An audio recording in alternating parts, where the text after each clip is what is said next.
Hey everyone, it's Lawrence here from StudioHawk, and today we're going to be talking about enterprise SEO. We're going to be running through what it is, the challenges involved, and some actionable tips. So let's get into it.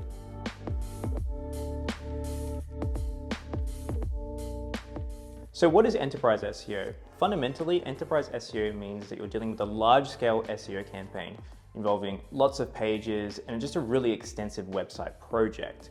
Now, what are some indicators that indicate that you are an enterprise level type of campaign? Well, it's the sheer number of pages you might have. You might be dealing with the tens of thousands or millions of URLs, the size of your marketing budget. If we're dealing with the hundreds of thousands of dollars to potentially throw at SEO, you're definitely in the enterprise realm. And also your brand authority. Are you a household name? If you're a household name that people talk about every single day in their house, you're hitting that level where your brand authority is so large, so your marketing expense and your marketing expectation is going to be a lot higher. So some of those indicators show us what an enterprise level campaign should be.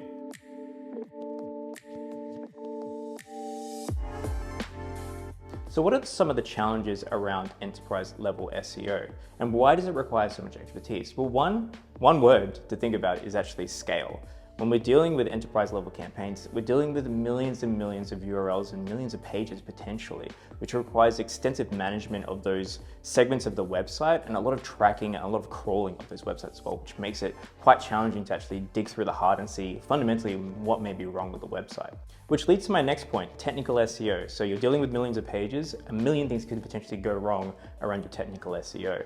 This often happens when you have a real legacy brand, a brand that's been around for 20 years or so. They've built up their website a long time ago, and they just have all this technical debt of all these legacy CMSs and legacy frameworks and systems that are all integrated with each other, but create an absolute mess and an absolute technical debt that SEOs have to work through. Next up is content production. Now, where I see a lot of these enterprise campaigns really struggle is the idea of a simple blog post being so hard to produce, especially when you have so many different types of products. Some of these enterprise level campaigns that we work on are big brands that sell different verticals, and to decide, okay, we're gonna write a blog post about vacuum cleaners as opposed to fridges. Okay, why should we produce that content about fridges versus vacuum cleaners can just really slow down the progress of actually great SEO results. So that whole production process from taking a keyword idea into a blog post can take so long to move through that process. Now, the final challenge to talk through, and one of the most difficult of all, is dealing with a lot of stakeholders. So some of these enterprise level campaigns that we work on have a lot of people in their marketing team. We've got people working on email marketing, PPC. All these different teams do have an alignment to trying to drive marketing results, but SEO particularly can be quite a small factor in that, but also play a big role in terms of actually getting results. So when we talk about that process of actually taking a keyword into a blog post, that keyword idea into action has to go through maybe 3 levels of approval to actually get onto the website. So dealing with different stakeholders, you have to do a lot more buying, you have to work through a lot of those roadblocks, and there's a lot more communication of ideas that's required. That could be a major holdback for some of these campaigns. Now we've talked through a few of those roadblocks. Now it's time to talk about some actionable tips to take some of these roadblocks and smash through them. And the first one being, let's make sure that all our decisions are grounded in some source of data. Now, SEOs have a really hard job in trying to communicate how data actually influences in terms of what the impact might be long term. But actually collating a lot of that keyword information and making some really curated assumptions and data-backed assumptions behind how we're going to take a particular keyword from the second page to the first page and what time frame, even if it's just a forecast or a general idea roughly of that time frame as well. That way we can actually talk through the right people and actually get the right people on board using those data points. All right, so we've got our data points. That's really great. We're really happy about the data points we've received and really confident in that as well. Now, if I was to send a spreadsheet to someone who's got a million priorities, a CMO or marketing manager, and say, hey, this is some keyword data, I think this is really important, we should do this thing, they're not gonna understand it, nor will they have the time to really buy into that journey. So you need to craft a compelling story about why you wanna do something in SEO, which can entail taking people on a journey. We're at here, we're trying to get here, our competitors are around here.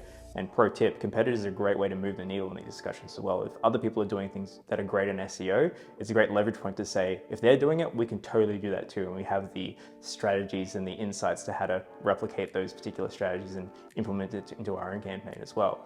So getting people on board with that story and saying, instead of just keyword data that you can throw to anyone in a spreadsheet, formulate it into a slide deck, a presentation, a purpose behind what you're doing can be quite powerful and also move the needle a lot in these campaigns. Now we've got people on board, that's great. Next, we have to actually set some goals behind what we're doing as well. So to me, 2 goals come to mind. There's the tangible goals of actually how much revenue you want to drive through the business or organic traffic, whatever's important to that particular brand of business that you're working for. Or it's the goals set behind, okay, we've got this migration coming up. We're going to make sure that this is a successful migration and we're going to tick off all these points and complete these projects. While not a direct impact to revenue, those goals are really important to actually define and set down and agree upon with whoever you're working with, especially on the enterprise level, internally or externally, just to make sure that you've got something measured that you're working towards. And if things aren't tracking along with that measurement, you've got an opportunity to say, okay, this is working, this isn't, what do we do from here? Now, the final piece of the puzzle, the last action point on this, we've got our data, we've got our goal set, we've got the buy-in from the team as well, just developing a roadmap around it. We need to segment out and make sure that every single month or every single quarter, there's a particular set of action points that lead to that goal and that outcome and works towards that idea that we've presented as well. Now, this roadmap doesn't have to be set in stone. It does have to be quite variable because what happens in SEO, an algorithm update comes and changes the game and changes the scope of what you might need to do. But so long as that roadmap's in place, you've got that clarity and commitment from both teams that you're working with or anyone that you're working with that these things need to be done because we're working towards this purpose. And let's not veer away too much from that roadmap. Let's just stay on track.